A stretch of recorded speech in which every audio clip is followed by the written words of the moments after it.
Trump, je ne sais pas quoi dire, je ne comprends pas. Nous y sommes. En écoutant le président iranien, qui est pratiquement introuvable. Mais il apparaît publiquement pour dire qu'il est impossible, selon eux, de forcer une nation à se rendre par la puissance aérienne et les bombardements. Il le dit exactement au moment où Donald Trump envoie un message. Ils assurent qu'ils vont reprendre les bombardements contre l'Iran et qu'ils vont l'attaquer très durement. Le président des États-Unis révèle qu'en gros, on l'a pris pour un idiot. Carrément, on ne s'est pas moqué de lui, c'est ce qu'il dit lui-même. Donald Trump. Et dans ce message, il affirme qu'ils ont mis trop de temps à négocier un accord et que maintenant, ils vont en payer le prix, assure-t-il.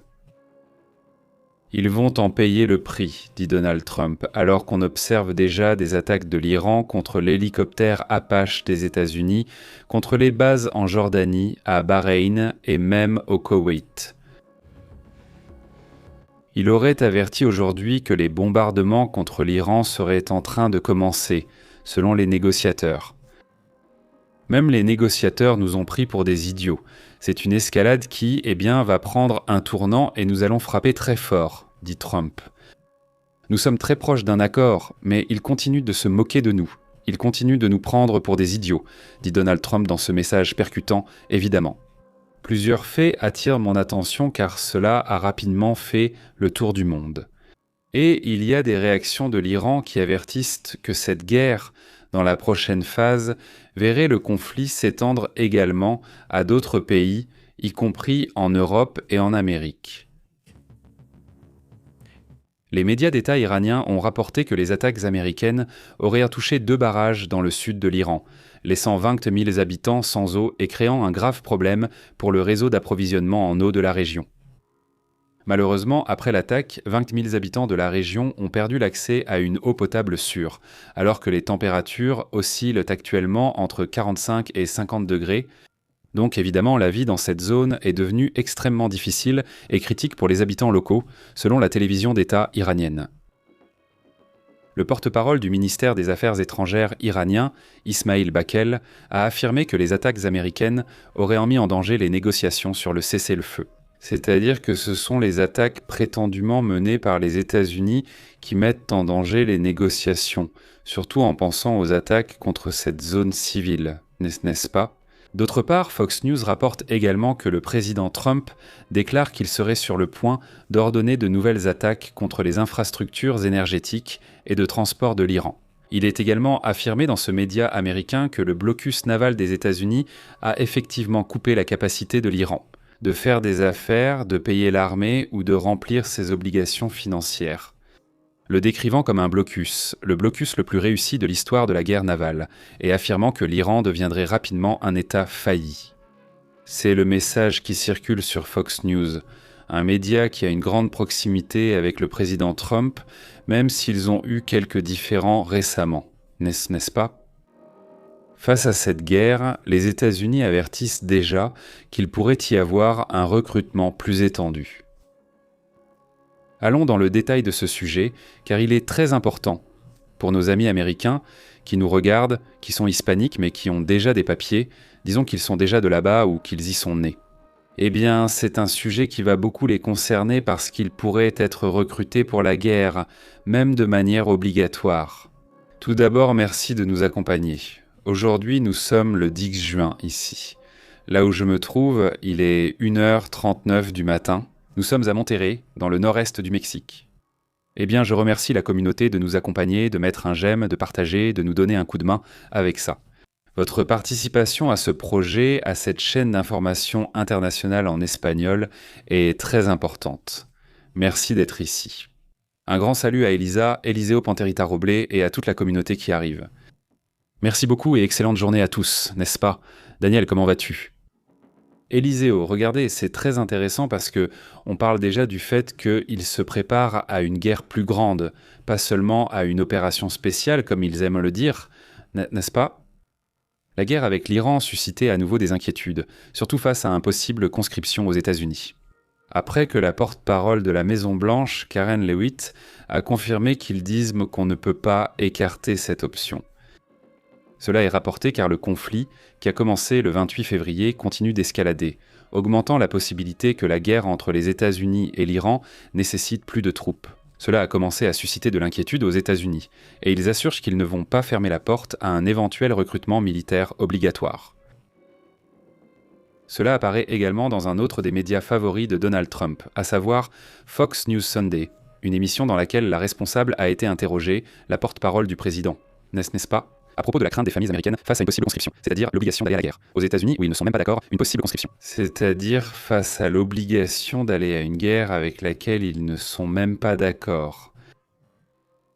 D'autres médias hispaniques aux États-Unis, comme Univision, ont également commenté ce sujet sur la possibilité que le commandant en chef, c'est-à-dire Donald Trump, qu'il soit en train de développer ou d'évaluer la possibilité d'une conscription forcée pour mener une attaque. Donc déjà de manière, disons, plus étendue. Actuellement, c'est surtout une opération militaire menée presque uniquement par voie aérienne, avec la plupart des attaques aériennes. Mais pour l'instant, on n'exclut pas qu'ils entrent avec l'infanterie à différents endroits, en pensant peut-être à prendre l'île de Kerch, l'île de Kars et certaines zones stratégiques pour prendre le contrôle de l'énergie ou du pétrole. Aujourd'hui, Donald Trump fait une révélation énorme, n'est-ce pas ? Parce que Donald Trump parle du fait qu'ils auraient donc volé, n'est-ce pas ? Il ne dit pas voler, il dit pris, mais le mot reste ce qu'il est, n'est-ce pas ? C'est-à-dire qu'il aurait donc volé du pétrole à l'Iran, et pas seulement ça, en quantité massive, n'est-ce pas ? Il l'annonce en exclusivité depuis le bureau ovale des États-Unis. Voyons ce moment car c'est vraiment mémorable, disons-le. Écoutons ce que dit Donald Trump. Que j'annonce aujourd'hui pour la première fois, mais nous avons extrait des millions de barils. Il dit « J'annonce pour la première fois et nous avons pris des millions de barils de pétrole. » Des millions de barils ? Des millions de barils de pétrole pour obtenir du pétrole. Mais maintenant, je vais vous le dire parce qu'ils viennent juste de le découvrir, donc maintenant qu'ils l'ont découvert, je peux vous le dire. C'était très difficile. A los iraníes, por eso ya lo puedo revelar, por eso ya lo puedo decir. Moi, je voulais tellement le dire, je ne voulais pas gâcher la surprise, mais c'était très difficile. Pendant longtemps, des millions de personnes, moi y compris, voulèrent le dire. Mais des millions de barils de pétrole sont sortis et... Des millions de barils ont été pris. Il n'explique pas comment ni comment l'Iran s'est rendu compte qu'on emportait soi-disant des millions de barils. Pourquoi emportait-on des millions de barils de pétrole ? Et où sont donc ces millions de barils ? Qui les détient et les exploite ? Qui les transporte ? Comment les ont-ils emportés ? N'est-ce pas ? Il n'explique absolument rien comme d'habitude quand il fait ce genre d'annonce où tout reste un peu flou, n'est-ce pas ? Cette situation, eh bien, de toute façon, a évidemment attiré beaucoup l'attention parce qu'on se demande vraiment quel a été ce mouvement. C'est-à-dire, où était-il ? À quel moment cela s'est-il produit ? N'est-ce pas ? Si cela s'est vraiment produit, non ? Ça, eh bien, nous verrons bien.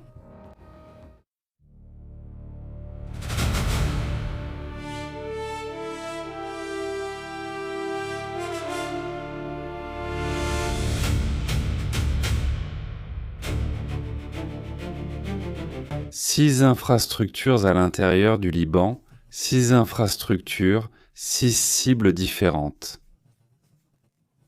Cela concerne surtout la partie sud du Liban, là où opère le Hezbollah en ce moment. Mais la question ici est que, d'abord, ce sont 6 cibles qu'ils annoncent aujourd'hui. Mais ils n'ont pas seulement attaqué cela, mais cela complique aussi, en théorie, l'accord possible, n'est-ce pas ? Eh bien, à ce sujet, je pense qu'il est déjà clair que non, on ne voit pas comment cela pourrait arriver. Israël a lancé une nouvelle offensive militaire contre des positions du Hezbollah au sud du Liban, au cours de laquelle, selon les forces, 6 infrastructures différentes ont été détruites. Dans la région de Tyr, par exemple, vers le sud des rives de la Méditerranée, c'est-à-dire vers la côte, apparemment cette attaque aurait eu lieu. Allons à la carte pour voir où se trouve la ville de Tyr, afin de comprendre la situation. C'est ici, dans cette zone qui se trouve à la frontière avec Israël, voici la ville de Tyr, une ville côtière. Et c'est ici que l'opération a eu lieu en 6 points différents. Il y a certaines choses qui n'ont pas été révélées, Mais parmi les cibles attaquées, on a trouvé une installation présumée utilisée pour lancer des drones explosifs contre les forces israéliennes déployées près de la frontière. L'opération a également inclus des attaques contre des lanceurs de projectiles prêts à tirer et contre des combattants liés à ce groupe chiite. Voyons voir. Ce mouvement aurait lieu seulement quelques jours après une escalade qui avait déjà eu lieu avec l'Iran. Il semble qu'Israël soit sûr de lui dans le sens où il dit « je peux attaquer et… » élever les tensions avec l'Iran et en même temps maintenir les tensions au maximum avec le Hezbollah. Il semble que ces opérations en même temps ne posent pas vraiment de problème.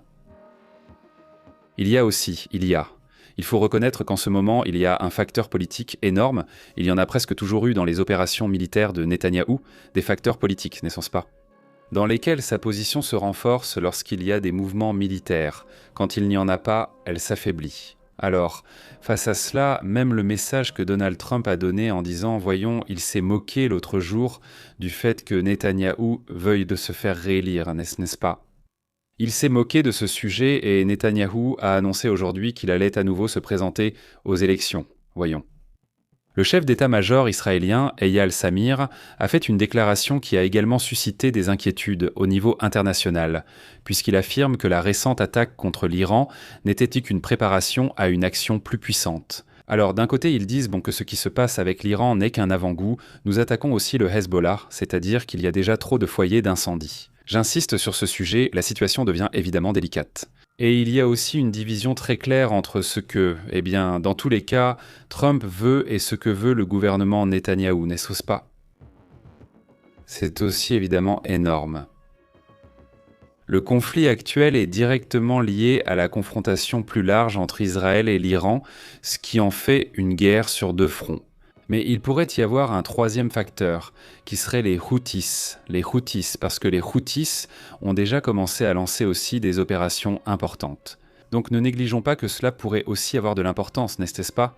C'est-à-dire qu'il pourrait y avoir des attaques de ce genre, non ? D'autre part, Donald Trump a également averti que l'Iran devra faire face à des conséquences pour ce qu'il a appelé. Ils sont les brutes du Moyen-Orient et ils sont déjà finis, dit le président des États-Unis. Il a déjà fait des déclarations très fortes, pensant peut-être qu'avec ces déclarations, je ne sais pas s'il cherche à confirmer une opération ou ce qu'il cherche avec ses commentaires. Mais on ne parle plus vraiment de négociations, n'est-ce pas ? C'est-à-dire, même s'ils ont dit que les négociations pourraient encore continuer, qu'ils pourraient essayer d'avancer et que le pétrole est en attente. Hier à 94 $, maintenant à 95, il a donc augmenté d'$1. Mais en réalité, non. On ne sent pas vraiment qu'il y ait un grand mouvement dans ce sens, on va voir ce qui se passe plus tard, mais je parle d'aujourd'hui. Et ça fait déjà 1, 2, 3, 4, 5 jours d'affilée que le S&P 500, SP500 est en baisse après avoir atteint ses sommets historiques. Il a baissé pratiquement toute cette semaine, non ?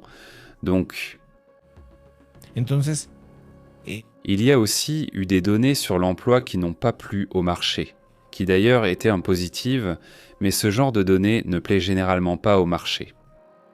Et donc il y a eu une réaction des marchés dans ce sens. Maintenant, passons à d'autres sujets également importants. Mais pour commencer, laissez-moi vous dire que ce sujet ne fait que commencer à prendre de l'ampleur. On entend déjà des choses assez sérieuses là-bas en Iran. Il semble que les attaques ont peut-être lieu. C'est très probable, au moins d'après les renseignements, mais c'est juste un détail. Selon un sondage, seulement un Européen sur 10 considère désormais les États-Unis comme leur allié. Et c'est important en pensant que cette guerre, si vous regardez bien, n'a été acceptée par aucun pays allié. Ils n'ont pas été intéressés à y participer. Selon le sondage, la confiance européenne est une garantie de sécurité et les États-Unis ont atteint leur niveau le plus bas de l'histoire. Seule une personne sur 10 dans 15 pays considère les États-Unis comme un allié, c'est-à-dire qu'ils ne les voient plus ainsi. Voyez à quelle vitesse les choses changent après avoir été alliés pendant des décennies. C'est-à-dire qu'il y a des générations pour lesquelles, depuis leur naissance jusqu'à aujourd'hui, les États-Unis ont toujours été alliés avec l'Europe, n'est-ce pas ? C'est-à-dire, mais vraiment beaucoup de générations, n'est-ce pas ? Et maintenant, les nouvelles générations, et même celles qui ne sont pas si nouvelles, elles se sont aussi rendues compte que l'alliance s'est soit rompue, soit qu'elle n'est plus la même. Il n'y a plus la confiance qu'on pouvait avoir, comme autrefois. Le sondage a été publié par un groupe d'experts du Conseil européen des relations extérieures du SF-SFR, avant le sommet avec le G7 et avant un sommet qui va avoir lieu avec l'OTAN. C'est un avertissement pour l'administration Trump, pour rappeler de faire attention à la situation des gens. Ce n'est pas ce que pensent les gouvernements d'Europe, c'est ce que pense la population européenne. Alors, qui seront les nouveaux dirigeants élus en Europe ? Ceux qui sauront, disons, capitaliser sur cette situation, c'est-à-dire ces politiciens qui voient cela, vous voyez comment ils sont aussi, n'est-ce pas ? Ils disent, bon, donc en ce moment, il y a une tendance dans la population à ne pas leur faire confiance, alors il va y avoir des politiciens qui vont arriver avec un message peut-être plus dur, non ? Contre l'administration Trump, ou même ce pays, non ? Des messages peut-être déjà peut-être pas une séparation, un choc complet, mais peut-être une prise de distance, non ? On le voit déjà, on l'observe très bien avec Sanchez lui-même, Pedro Sanchez en Espagne, qui a su en tirer parti à des fins politiques, n'est-ce pas ? Ça a tellement bien marché pour lui en Europe que d'autres Européens ont commencé à suivre les mêmes directives et les mêmes styles, comme le Premier ministre du Royaume-Uni lui-même, entre autres, n'est-ce pas ? Giorgia Meloni elle-même, parce qu'on va dire, bon, celui d'Angleterre est plutôt tendance à gauche, oui, mais Giorgia Meloni a fait exactement la même chose et elle est de droite, n'est-ce pas ? C'est-à-dire, ils ont pris leur distance, ils ont tracé une ligne claire comme pour lui dire « Hé, c'est comme ça, on ne veut pas avoir ce genre de relation avec toi, et tu n'arriveras à rien avec l'Europe comme ça. Ce sont tes amis, tes alliés, on ne les traite pas comme ça, non ?»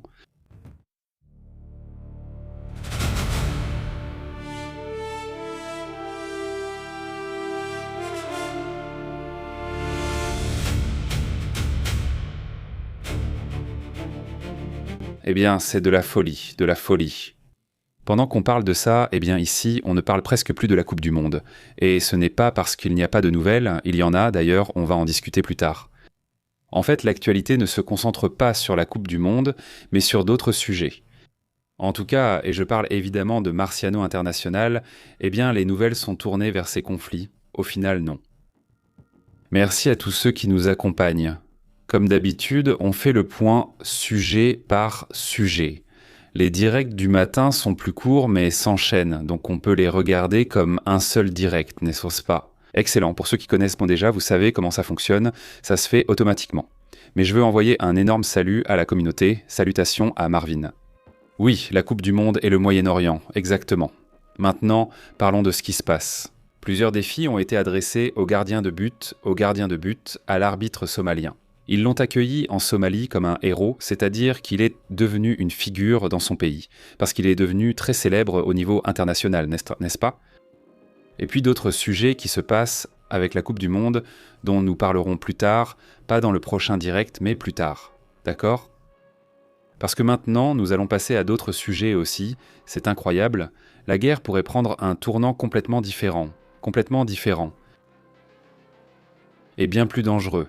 Si en ce moment la guerre entre l'Iran et les États-Unis a certaines limites, la prochaine phase, si elle se produit comme cela semble se profiler, pourrait être très dure et très longue malheureusement. Mais passons à ce sujet et à la mise à jour également de ces séismes qui se sont produits à différents endroits. Il y a aussi des nouvelles à ce sujet. Eh bien, allons-y, je vous y attends. La guerre prend aussi une autre direction. Allons-y pour cette information.